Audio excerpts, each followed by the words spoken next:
Assalamualaikum warahmatullahi wabarakatuh. Alhamdulillahirabbil alamin wa bihi nasta'in wa ala umuri dunya waddin wassalatu wassalamu ala asrofil anbiya'i wal mursalin wa ala alihi wa sahbihi ajma'in, amma ba'd. Yang terhormat kepada dosen pengampu mata kuliah pengembangan kurikulum, yakni Ibu Dr. Andes Helna Nenis MPD, dan tak lupa pula kepada teman-teman yang berbahagia. Hai teman-teman semuanya, perkenalkan, nama saya Mujatur Rikoh dari jurusan PAI kelas 4B dengan NIM 211210064. Dalam kesempatan kali ini, saya akan membahas tentang macam-macam konsep kurikulum. Sebelum membahas tentang macam-macam konsep kurikulum, di sini saya akan terlebih dahulu membahas apa sih kurikulum itu. Jadi, menurut Dr. Andes Haji Nana Sujana tahun 2005, kurikulum merupakan niat dan harapan yang dituangkan ke dalam bentuk rencana maupun program pendidikan yang dilaksanakan oleh para pendidik di sekolah. Kurikulum sebagai niat dan rencana, sedangkan pelaksanaannya adalah proses belajar mengajar yang terlibat di dalam proses tersebut, yaitu pendidik dan peserta didik. Sedangkan menurut S. Nasution, kurikulum merupakan suatu rencana yang disusun untuk melancarkan proses belajar mengajar di bawah bimbingan dan tanggung jawab sekolah atau lembaga pendidikan beserta staf pengajaran. Selanjutnya, Nasution menjelaskan sejumlah ahli teori kurikulum berpendapat bahwa kurikulum bukan hanya meliputi semua kegiatan yang direncanakan, melainkan peristiwa-peristiwa yang terjadi di bawah pengawasan sekolah. Jadi, selain kegiatan kurikulum yang formal yang sering disebut kegiatan kokurikuler atau ekstrakurikuler. Kemudian kita membahas macam-macam konsep kurikulum. Macam-macam konsep kurikulum yaitu terbagi menjadi 4. Yang pertama, pendidikan klasik. Pendidikan ini memakai model konsep kurikulum subjek akademis. Yang kedua, yaitu pendidikan pribadi. Pendidikan ini memakai model konsep kurikulum humanistik. Yang ketiga yaitu pendidikan teknologi. Pendidikan ini memakai konsep kurikulum teknologis. Yang keempat yaitu pendidikan interaksionis. Pendidikan ini memakai konsep kurikulum rekonstruksi sosial. Yang pertama yaitu kurikulum subjek akademis. Kurikulum subjek akademik adalah kurikulum yang dikembangkan berdasarkan pada mata pelajaran dan bertujuan untuk memberikan pengetahuan yang sebanyak-banyaknya kepada peserta didik. Model kurikulum ini menonjolkan isi atau materi pengajaran dalam pendidikan. Materi yang menjadi isi kurikulum ini umumnya adalah materi-materi yang berkembang di masa lalu atau merupakan warisan budaya masa lalu yang telah diakui dan dianggap harus dimiliki oleh setiap orang, dengan kata lain berorientasi pada pewaris ilmu, pengetahuan, dan nilai budaya masa lalu. Anak yang berhasil dalam pendidikan adalah anak yang menguasai seluruh atau sebagian materi pendidikan yang disiapkan oleh guru atau lembaga pendidikan. Tujuan dari kurikulum akademik adalah melatih siswa untuk menggunakan ide-ide dan proses penelitian dengan menjadikan para siswa berpengetahuan di dalam berbagai disiplin ilmu. Para siswa diharapkan memiliki konsep-konsep dan cara-cara yang dapat terus dikembangkan dalam masyarakat yang lebih luas. Kurikulum subjek akademis terbagi kepada 3 pola organisasi. Yang pertama, correlated curriculum. Correlated curriculum adalah pola organisasi materi atau konsep yang dipelajari dalam suatu pelajaran dikorelasikan dengan pelajaran lainnya. Yang kedua yaitu concentrated curriculum adalah pola organisasi bahan pelajaran tersusun dalam tema-tema pelajaran tertentu yang mencakup materi dan berbagai pelajaran disiplin ilmu. Yang ketiga yaitu integrated curriculum adalah pola organisasi yang tidak lagi menampakkan nama-nama mata pelajaran atau bidang studi. Belajar berangkat dari suatu pokok masalah yang harus dipecahkan. Masalah tersebut kemudian dinamakan unit. Belajar berdasarkan unit bukan hanya menghafal sejumlah fakta, akan tetapi juga mencari dan menganalisis fakta sebagai bahan untuk memecahkan masalah. Yang kedua yaitu kurikulum humanistik. Kurikulum humanistik adalah kurikulum yang mengikuti aliran pendidikan pribadi. Kurikulum humanistik ini memandang bahwa setiap peserta didik memiliki potensi dan kemampuan untuk berkembang. Pendekatan dalam kurikulum humanistik ini berpusat pada peserta didik dan mengedepankan pembimbingan manusia secara utuh, sehingga pengalaman belajar peserta didik ditujukan pada minat, kebutuhan, dan kemampuan. Pendidikan dalam kurikulum ini lebih bagaimana mengajar dan mendorong peserta didik serta bagaimana bersikap terkait hal sesuatu.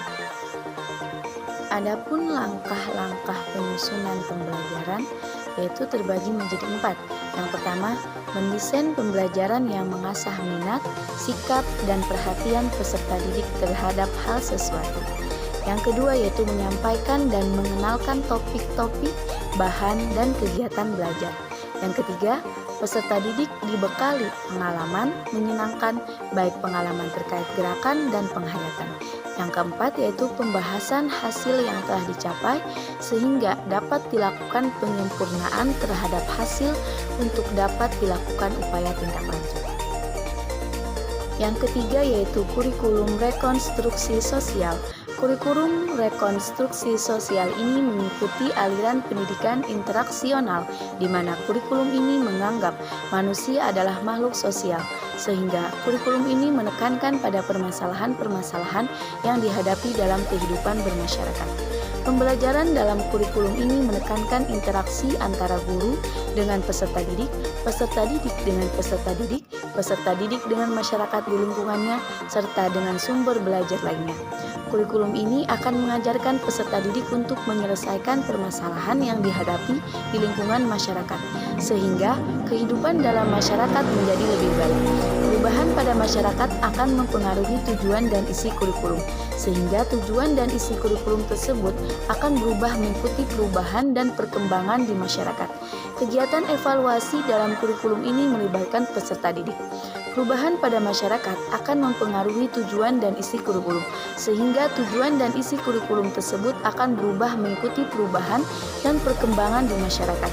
Kegiatan evaluasi dalam kurikulum ini melibatkan peserta didik. Adapun karakteristik kurikulum rekonstruksi sosial adalah sebagai berikut. Yang pertama, tujuan utama dari pendidikan adalah menghadapkan para siswa pada berbagai persoalan, tantangan, ancaman, hambatan, gangguan yang dihadapi manusia dalam kehidupan sosialnya pada berbagai bidangnya. Yang kedua yaitu isi kurikulum merupakan sejumlah program pendidikan yang berisikan sejumlah persoalan-persoalan sosial yang nyata dan urgensi untuk dipecahkan. Yang ketiga yaitu pola kegiatan dalam kurikulum ini lebih menekankan pada kerjasama antar guru dan siswa atau interaksionis.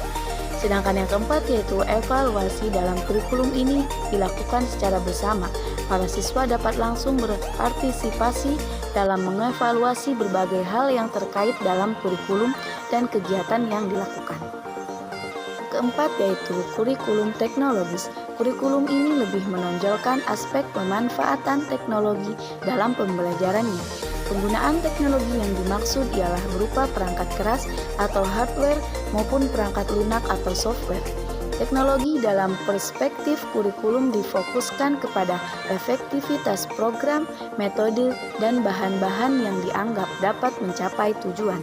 Perspektif teknologi telah banyak dimanfaatkan pada berbagai konteks, misalnya pada program pelatihan di lapangan industri dan militer.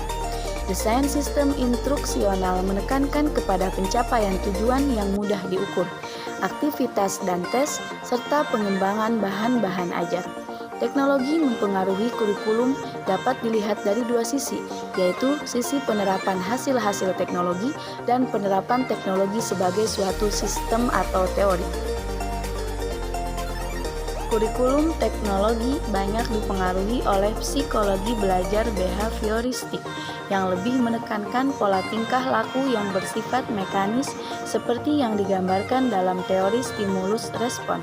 Lebih lanjut dalam pandangannya tentang belajar kurikulum ini memiliki karakteristik sebagai berikut. Yang pertama, belajar dipandang sebagai proses respon terhadap rangsangan. Yang kedua, belajar diatur berdasarkan langkah-langkah tertentu dengan sejumlah tugas yang harus dipelajari. Dan yang ketiga, secara khusus, siswa belajar secara individual meskipun dalam hal-hal tertentu bisa saja belajar secara kelompok.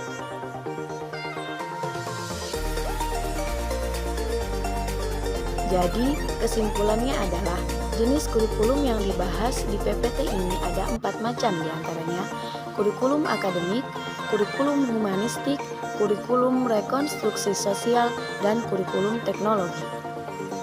Kurikulum akademik adalah kurikulum yang dikembangkan berdasarkan pada mata pelajaran dan bertujuan untuk memberikan pengetahuan yang sebanyak-banyaknya kepada peserta didik. Kurikulum humanistik sangat menekankan pada pengembangan potensi-potensi yang ada pada masing-masing individu anak secara keseluruhan. Sesuai dengan namanya, humanistik itu berarti sesuatu yang lebih bersifat kemanusiaan.